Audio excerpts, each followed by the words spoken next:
नमस्कार, प्रणाम भैया। हम गायक पंकज प्रकाश आप सभी को तहे दिल से धन्यवाद मेरे नए नए गाना सुनने के लिए। चैनल को सब्सक्राइब करें, लाइक करें, शेयर करें।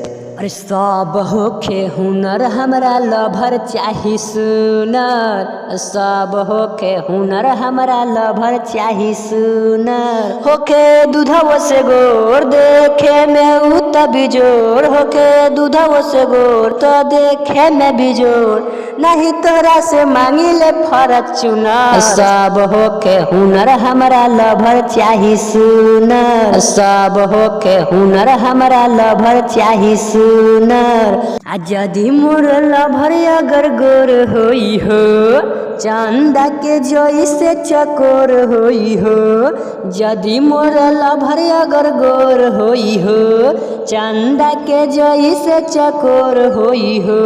हर साल आइब चढ़ावे नारियल चुनर। सब होके हुनर हमरा लभर चाही सुनर, अरे सब होके हुनर हमरा लभर चाही सुनर। अब बड़ी दूर से ओइनी माइया सारा लगा के, हमारा के भेजना निराश करा के। बड़ी दूर से ओइनी माइया सारा लगा के, हमारा के भेजना निराश करा के। दबंग पंकज के दे दये एगो बचुनर। सब होखे हुनर हमरा लभर चाही सुनर।